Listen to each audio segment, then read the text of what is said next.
What's up, you guys, and welcome back to my channel. I finally have some sort of Halloween decorations in the background of my videos. You guys, I'm struggling a lot with Halloween this year, with everything changing.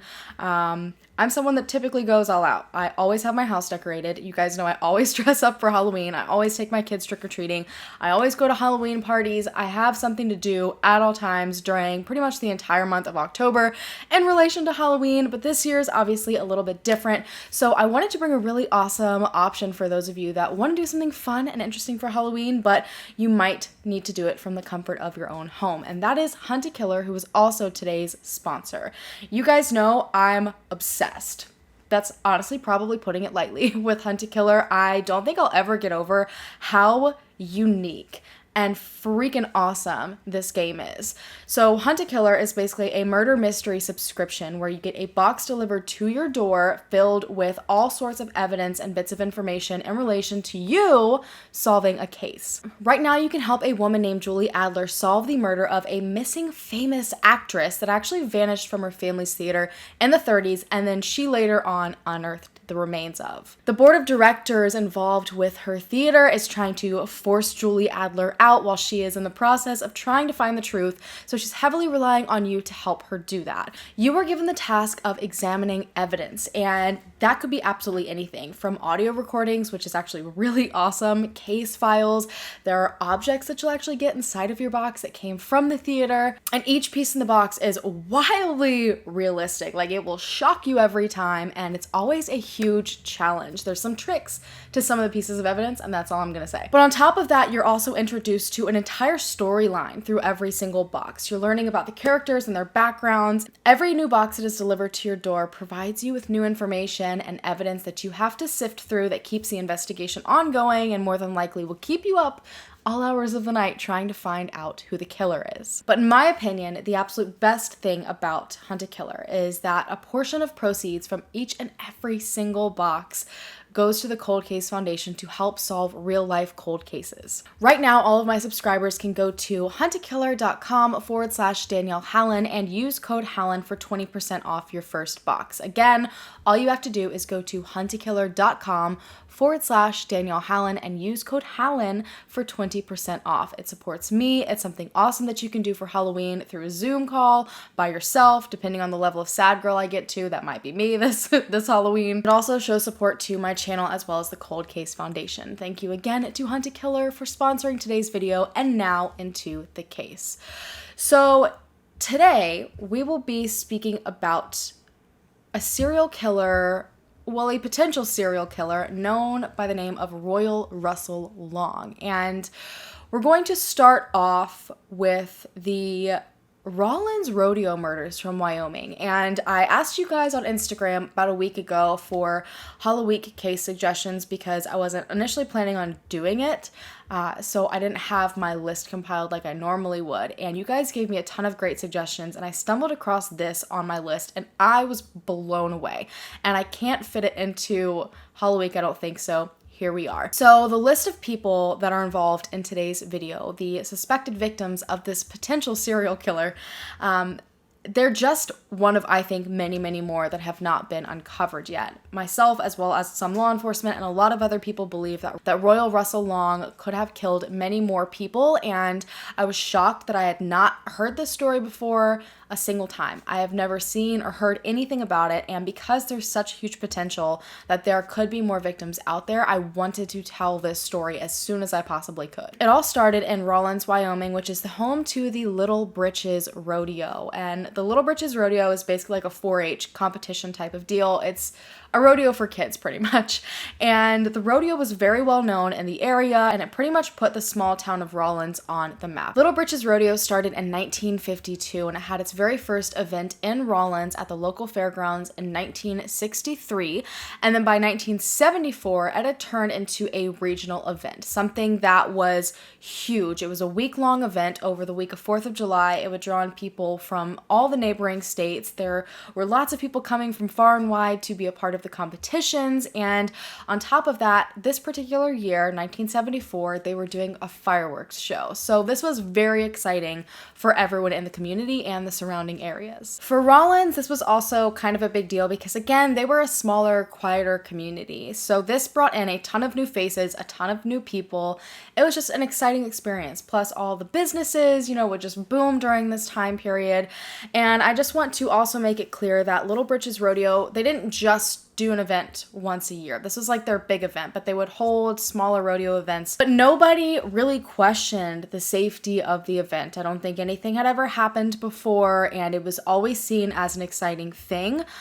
But in 1974, it marked the start of a 7-week murder spree that terrified the entire town and linked a bunch of other different potential cases across a few other states. At July 4th, 1974, 19-year-old Carleen Brown, she was from Rawlins, had her best friend, 19-year-old Christy Gross, come in from South Dakota, because it was a very common thing during this week to bring in friends and family from other locations to enjoy the event together. They had always been friends, and they were particularly looking forward to the new fireworks show that was supposed to happen that year.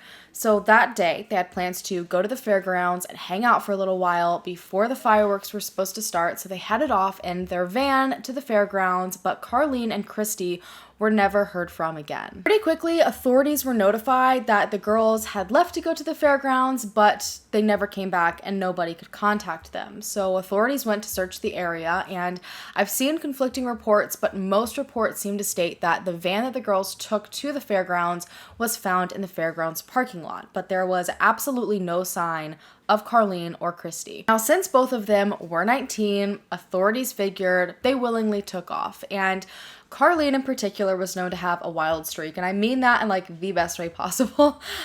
She was adopted at a very young age, and her adoptive parents ended up separating, and her mom lived in Colorado and she lived in Rawlins with her brother and her father. But she loved to kind of play the game of getting the parents against each other and flip-flopping houses. She was just a little rebellious and spunky, and even her best friend stated that it wouldn't surprise pretty much anyone if Carleen decided to run off for a little bit to have fun, because she was just a lively person and she wanted to go and have a good time. But typically that would be it. She was a very, very responsible young woman. She was a prize student, she was an outstanding employee, she loved her family, plus Christy, who was with Carleen, would eventually have to go home. But after a week, not a single person had heard from either of them, so it became clear that it was more likely that something happened, that they were met with foul play. This is the first of the disappearances and the 7 to 8 week murder spree. It took about a month for the next disappearance to happen. It was August 4th, 1974, and tragedy struck the town again. This time, 15-year-old Deborah Meyer from Red Lodge, Montana was in town. She had been visiting with family, but she decided that day that she wanted to walk to the local movie theater to see a movie. She headed out of her family's house on 7th and Spruce Street, and no one ever saw her again. When authorities were notified, they went to check, and Deborah never even made it to the movie theater, which was not a long walk away. But nobody along that walk seemed to see anything out of the ordinary, which was very bizarre because it was a decently populated area. There were little leads in her case, just like the others, and it was also suspected initially, like Christy and Carleen, that Deborah had simply run away. But the fourth and final victim is really, I believe, what changed everyone's minds. Only 19 days after Deborah disappeared, 10-year-old Jaylene Baker did as well, and this is the youngest of the 4 victims so far. She was at the fairgrounds with her family who was attending the rodeo, and she decided to part ways with her family for a little while to be with friends. I think they were going to ride a few of the rides there, but at some point or another, she separated from her friends as well and was never seen again. At this point, the entire town knew something was happening. There was something wrong happening within the town. There was a killer that was targeting these young girls.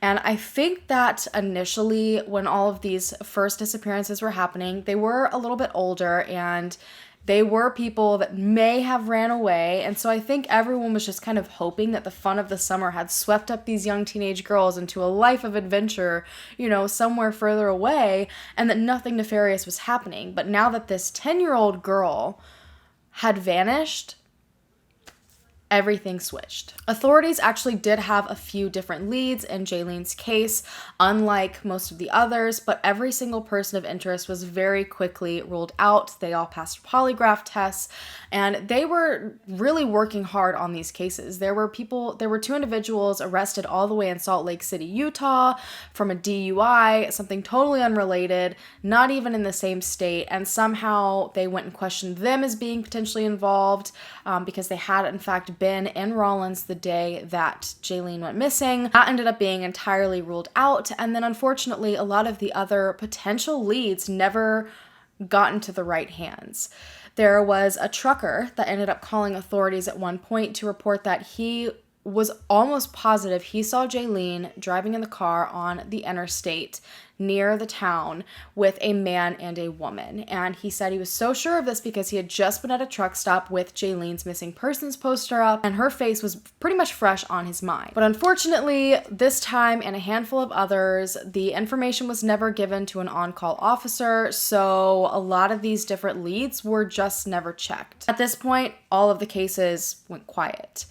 It was as if all of them had vanished into thin air, leaving no trace behind whatsoever. It's not like a lot of these girls went missing from secluded locations. They were at the fairgrounds, a place that was known to be busy, a place that was, heavily populated. Deborah was walking on a decently populated street. We're talking the middle of the day, no one's seeing anything. It made no sense. But then 8 months after Jaylene went missing, her body ended up being recovered. A man in a location that I have not been able to find for some reason. There's not a whole lot of coverage on this. He was walking his dog through a field. I do think it was still in Rawlins. Don't quote me on that though. And he noticed something strange in the distance, and when he approached, he realized that he stumbled across a body. It was a young girl, very small body, partially decomposed, partially dressed, I think face down in the dirt. So authorities were called, and they were able to determine that this was in fact Jaylene Banker. And I'm not exactly sure how they did that. DNA testing wasn't a thing. I'm assuming her clothing, or maybe there was something found on her. But this put fear in the entire town. It put fear in the 3 other families whose daughters were missing, because they all went missing under the same circumstances. And if Jaylene showed up no longer alive, nobody knew what the chances were that the 3 others were alive out there somewhere. Because there was no DNA testing and the forensics available also was not very advanced, there wasn't much that authorities or any specialists could do with where Jaylene was found or her body. The only thing that they knew was that she died of a blow to the head, like blunt force, serious trauma to her head. But again, things remained quiet in the case until October of 1983. 9 years after the disappearance of Christy and Carlene, 8 years after the body of Jaylene was found, Christy's remains were also found 3 miles south of Sinclair, Wyoming, along Highway 80. And this was only, I think, 10 short minutes from where the fairgrounds were. So she was only 10 minutes away from where she was last known to be. I'm unsure exactly how her remains were found along the side of the highway, but I do know at this point, obviously fully decomposed, it was only bones, and the only thing that actually helped identify Christy's body was a necklace that she had on that her uncle had made her. When they did an autopsy, they were able to find that just like Jaylene, Christy had died from 2 very serious blows to the head. 2 of the girls that went missing from the same summer under the same circumstances, suffering the same cause of death, had been found. And the other 2, still everything was entirely unknown. And at this point, I don't think they had any clue who the killer could be until 1 year later in 1984. 12-year-old Sharon Bald Eagle ran away from her home in Eagle, I think it's pronounced Eagle Butte. You'll tell me if I'm wrong in the comments. I already know this. But Eagle Butte, South Dakota, with her 15-year-old friend named Sandy on September 18th, 1984. She was running away, and I guess they planned to hitchhike from there all the way to Idaho. They made it all the way to Casper, Wyoming, which I think is about 5 to almost 6 hours away from where they were in South Dakota, and they ended up getting a ride from an older man that they said was driving a brown Chevy truck with a silver stripe and then a white camper shell on the back of the truck. This man was described as having a long beard and I think a hat on, and he took the girls back to his home in Evansville, Wyoming. And Casper and Evansville's kind of like just a smaller town, I believe, on the outskirts of Casper. So it's not like they went far or anything, but he drove them to Evansville where he lived, and he fed them a meal. And then apparently after this meal, he asked both the girls for sexual favors. He would pay them $100 for sex, basically. And keep in mind, this is a 12-year-old and a 15-year-old. They both disagreed to this. They did not want to do this, which made this man absolutely infuriated. So he ended up holding them at gunpoint. I think he tied them by their wrists and their ankles and started to sexually assault them. Now, somehow, the 15-year-old Sandy managed to escape, and she got out of the house and ran nearby for help. But by the time authorities arrived to get Sharon, the 12-year-old little girl, both Sharon and the man were gone. Authorities found that the home both girls had been taken to was owned by a man named Royal Russell Long. So here we have this man finally tying into the story.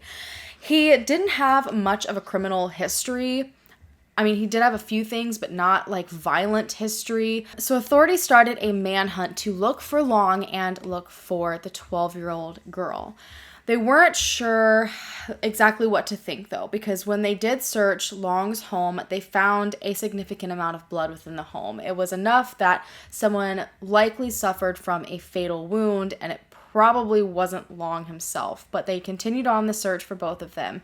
And within 3 days, Sharon's father came down from the reservation they're from and made a plea to the public, made a plea to Long, begging him to let his daughter go. And at this point, everyone was involved, all the way down to the FBI. And it only took a week for them to locate Long. Someone called in from Albuquerque, New Mexico, which, just as a hint, that's the location of my very first Halloween video that you guys have been highly requesting. But now back onto the case. He was found in Albuquerque, New Mexico. Someone called in. They said, look, pretty sure I have your guy. So the FBI went down there, and they in fact found him and apprehended him after he exited a phone booth. Now, he did try to run away initially, but they did end up catching him. He had a very interesting story to tell.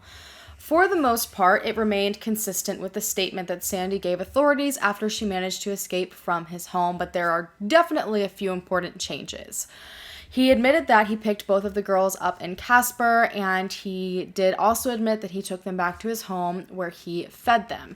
He even admitted to offering them $100 for sex, but instead of him saying they both denied, like Sandy said, he said that Sandy actually agreed to the sex, and afterwards she ended up demanding $200 instead of $100. So he was very upset, saying that he didn't want to pay her more, and this started an argument. He then said that because of this argument, he did in fact hold a gun to their heads and then tied them both up. But then he said after holding the gun to their head and tying them up that he took a nap. After this nap that he took, he said he woke up to find that Sandy had escaped. So that would have to be like you woke up the second that Sandy managed to get out of the house. And he said that he took Sharon, threw her in the car, and he left. He went 2.5 hours away to Cheyenne, which is at the Wyoming-Colorado border. And he said from there, he put Sharon into a truck that was headed for Dallas, Texas. From there, he went back to Casper, and he said once he got back in Casper, a few days later, which, okay, giant holes in your timeline here, that's when he realized that he was wanted for kidnapping. After this, he said he panicked, so he drove down to Amarillo, Texas, which isn't Dallas, Texas, which is where he said she was going, to look for Sharon, and then somewhere from there, he ended up in Albuquerque, New Mexico. Like I said, personally, he lost me at I held a gun to them and then took a nap, but authorities obviously had to check and make sure if there was any truth to his story that they found it. They checked every way that they could to see if anyone would come forward claiming to have taken Sharon in a truck down to Texas from Wyoming. Nobody came forward. They went and checked the different areas that he claimed to have gone. No one remembered seeing him. A few of his friends came forward to authorities saying that Long had called them during that week span that he was running from authorities. And they said he told them that he did in fact put Sharon on a truck to Texas, but a few of them said he put her on a bus to Texas. So there's like a few discrepancies and changes in the stories, but for the most part, they kind of all said the same thing. But again, it was multiple varying accounts, and he even said he didn't know he was wanted, yet he somehow was speaking to his friends and they were on a topic of the children that he kidnapped. Basically, they weren't able to prove any of his story, but they were able to prove that he had attacked and kidnapped these little girls. So he ended up being charged with 2 counts of kidnapping for the purpose of committing indecent liberties with a minor. So at this point, there was a little bit of back and forth going on. I believe that he wanted to plead not guilty, and then his lawyer wanted him to take a deal. Then his lawyer really wanted to change the county that the trial was being held at because this was so highly publicized. But in the end, he ended up pleading guilty. He was sentenced to 2 life terms in prison. Now, I will say he has come forward since and stated that he was tricked into making that plea and that he was never involved in anything and he thought he was being offered something and that's not what he got. But anyways, besides that, so I'm sure at this point you're saying, Danielle, when on earth are you going to get to how any of this connects? Because so far we have the 4 individuals, the 4 girls that went missing, and 2 of them we know for a fact were murdered in Rawlins. And then we have these 2 other young girls nearby that were kidnapped 10 years later. And one of them is still missing. And it all kind of seems like a bunch of different cases not connected. So now we're going to get into something that kind of ended up bringing everything together.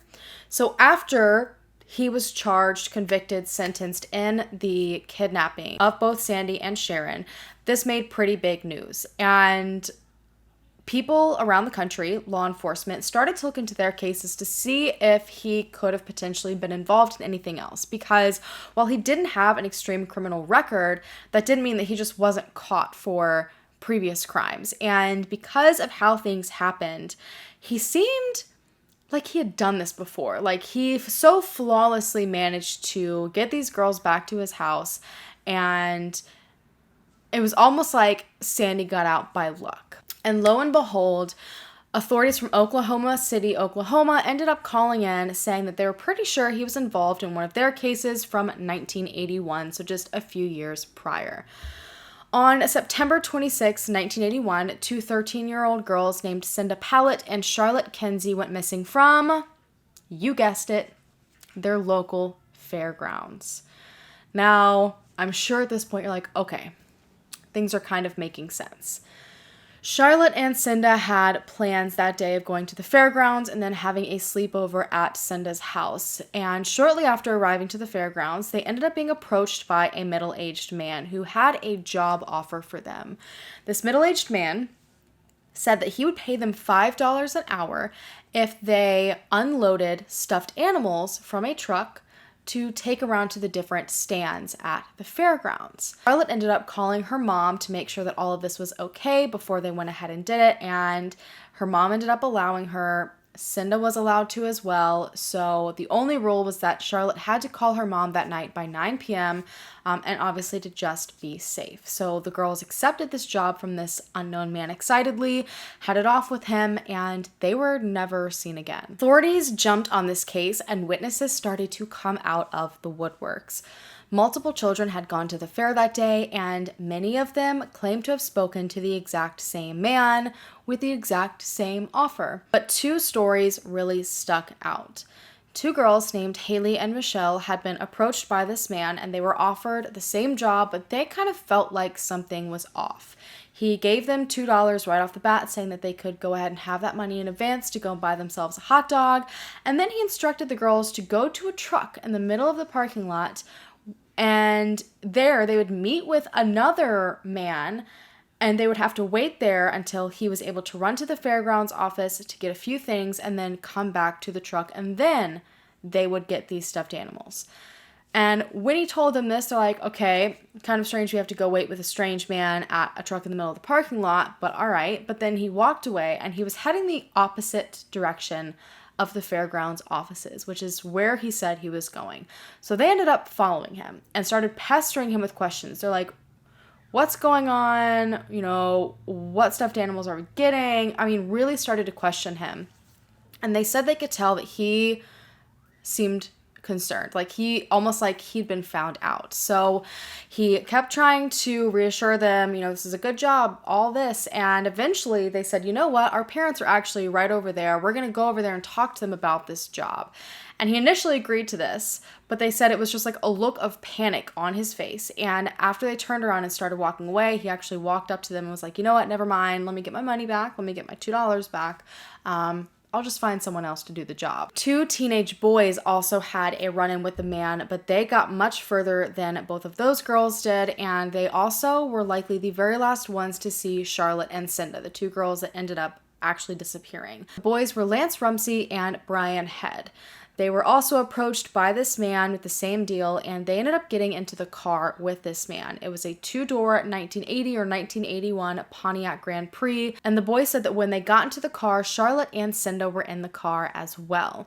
They said that it was strange that they had to drive so far to get this truck to transport these stuffed animals, and they also noticed that it didn't seem like the man knew where he was going. He was so sure of this job, you know, looked like he worked at the fair.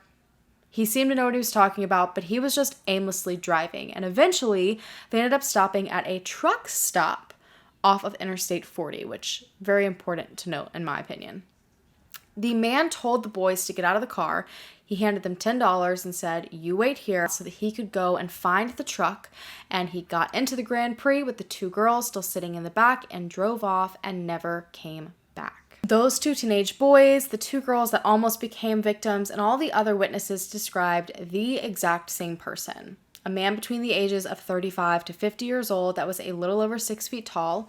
He was wearing a straw hat, a brown plaid shirt, cowboy boots, a leather belt with the name Joseph on it, and a yellow badge that indicated that he worked at the fairgrounds.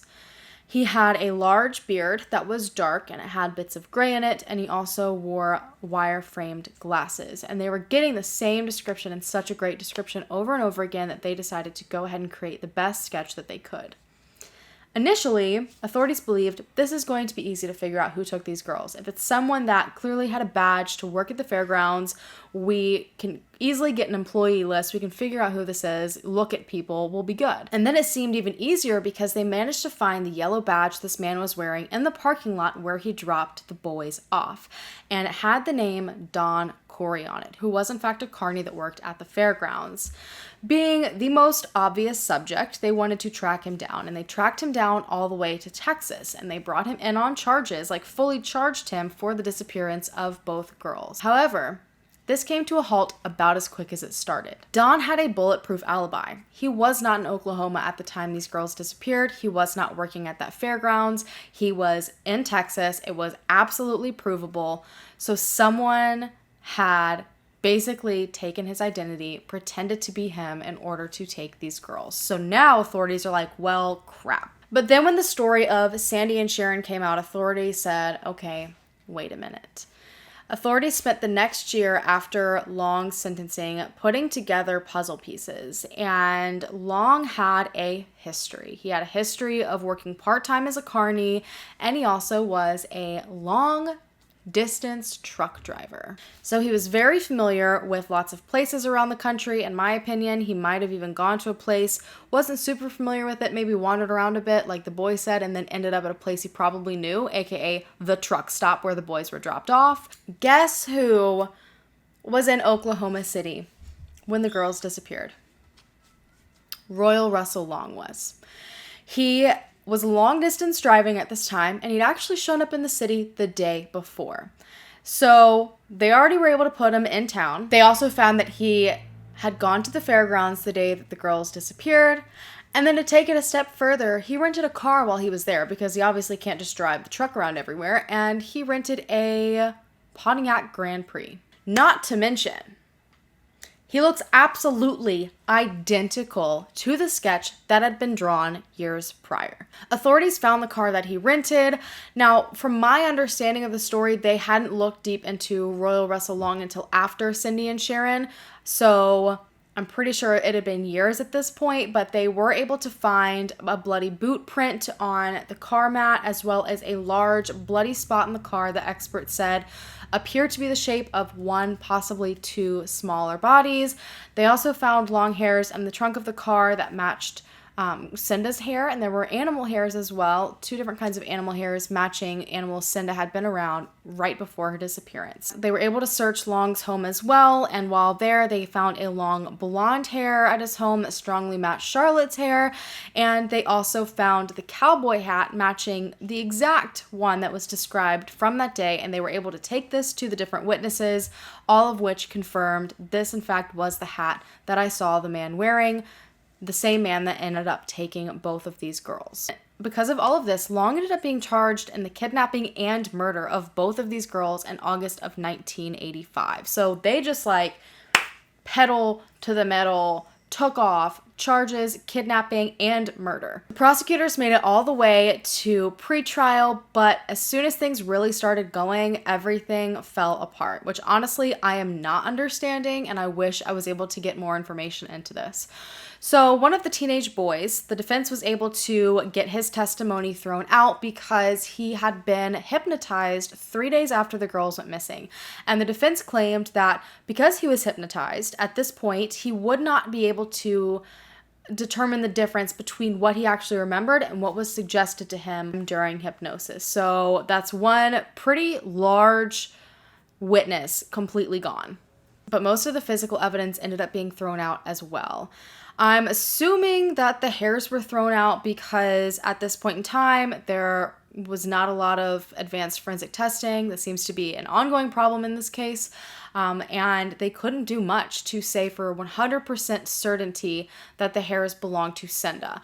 And then on top of that, the hair that was believed to belong to Charlotte, they weren't able to say for certain as well. And that's very circumstantial evidence at that point. Plus the car, from what I know, had been sitting for years. This easily could have been from someone else, which means that's probably the same reason why I believe the blood evidence was thrown out as well. And what really makes me upset is that Long's daughter actually came to the stand to testify against him. She was brave enough to come to the stand and tell everyone that she had been sexually assaulted by her own father numerous times as a child, and she also watched him lure in other young girls using things like candy, stuffed animals, puppies, and she was brave enough to come on stand and say this, matching literally exactly what happened to a T, and they threw out her story as well. Now, maybe there was a very valid reason to do that, but I've not seen them explain why.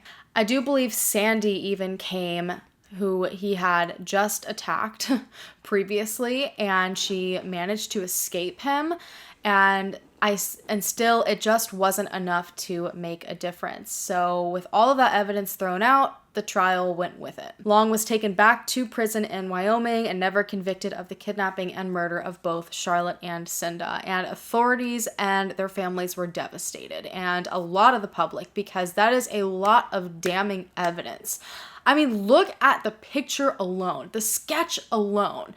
They quite literally perfectly sketched and recreated a man from a different state that nobody at that point in time really knew about. And the same man from out of state just so happened to be in the same state at the same fairgrounds of two girls that went missing. And then he was convicted of the same type of scenario years later. It's just like mind-boggling to me that all of this happened. So as you can see, this man has a very scary history that tends to repeat itself. And at the time of the Rawlins murders, it was believed, and it is still believed, that someone local had to have committed them. In 1974, Long lived in Rawlins. The same year that all these girls vanished and two of them that we know of were murdered, he lived in Rawlins. To top it off, he tended to take girls in pairs, and he lured people away with jobs, which could explain why all of these young girls went missing without there being any sort of disturbance. There has been some speculation here and there that Ted Bundy could have been responsible for the Rawlins murders, but Honestly, the Dead and Gone in Wyoming podcast really ruled this out for me, in my opinion, because yes, he was in Colorado 6 months after this happened. 1974 fits the timeline, kind of fits the location perfectly. However, Ted Bundy is so well known. And people in Rawlins, when all these new people came in, they loved it, they ate it up, they soaked it up. And he was captured, just years later. While this whole town is still trying to figure out where these young girls went. If someone saw Ted Bundy there, I feel like someone would have remembered that. And the Dead and Gone in Wyoming podcast mentioned that, and I was like, you know what, that's probably true. Plus, again, this is someone coming back repeatedly over and over again. And he would travel a little bit for his crimes, but coming back over and over again, states away, just doesn't make a lot of sense in my opinion. So while that theory isn't impossible, I think that Royal Russell Long is definitely more likely. However, now there's not much of a way to prove that. In 1992 or 1993, I've seen both, he died of a heart attack in prison, so any answers he may have had with him are gone. The two bodies that have been found, I don't believe they ever gathered any DNA. I don't know if there's DNA they can test now. I feel like they likely would have in relation to the case now that we've got advancements in technology and genealogy going on. Oklahoma officials have stated that they believe Charlotte and Cinda are still in Oklahoma somewhere, that if they were murdered, it's right in that area. It's also believed that Deborah and Carlene also probably didn't go far out of Rawlins either. I know that Jaylene was found in a field. I wish I knew where in a field, if it was near the fairgrounds or if it was near a highway, an interstate, because if Long was involved, we already have one body found along the interstate.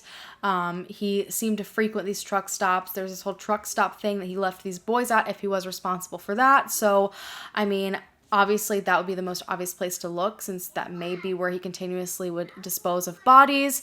There's also some fear that Carlene has been found but is currently sitting in a database somewhere as a Jane Doe because she was adopted. And from what I am seeing, obviously technology now, get DNA from family. We might be able to figure something out in the database, but they apparently cannot find her biological family. I've seen two different kind of stories about this where it's stated that her adoptive family has passed away and they were the only ones that would have known her biological family. So now they can't find the biological family because of sealed records and privacy laws. But if her biological family is still out there, this could help at least make sure that she's not sitting in a DNA database somewhere as just a Jane Doe so that she can be named, put to rest as who she was. Deborah, if she is ever found, she could be identified easier. She has siblings that are still alive. She also wore a full set of dentures, so that would be a great identifying factor for those of you who may be searching name miss and places like that. But honestly, these cases are so well known in these local areas because of how bizarre their disappearances were that I don't think, first of all, nobody thinks they went that far if their bodies were disposed of. So I feel like if any remains were found, it would pretty quickly be connected to these different murders. I just really wanted to get this story out there because my brain's first thought when I heard this is I was like, this man did long distance trucking. He could have victims all over the country.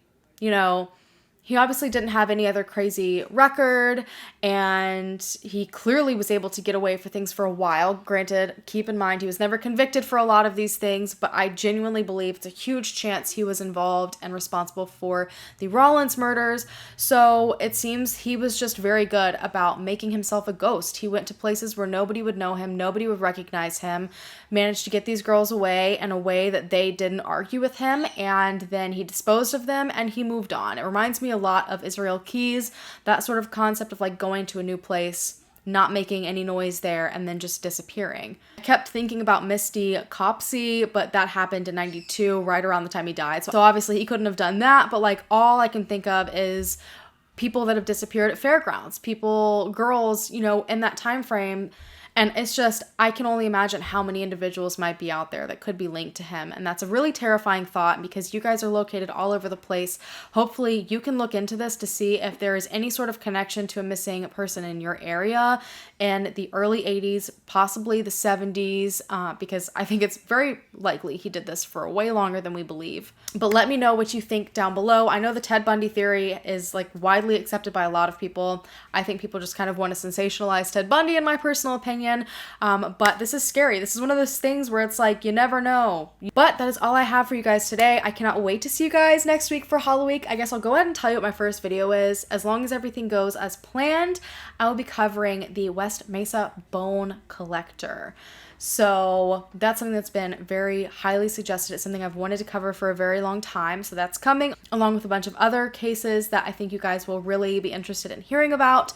So I'm so excited for that. I do want to say there's probably no way I can get up a video every single day. I really am trying, but I might have 1 or 2 days that I don't have a video for you during that week, but we're gonna push through and do our best. But I'm gonna go ahead and go. Thank you guys so much for watching. Thank you so much for listening to all the stories that I told you guys today. If you haven't already, hit the subscribe button down below to become a part of the Hallan fam so we can hopefully bring them home together, and I will see you guys in my next video.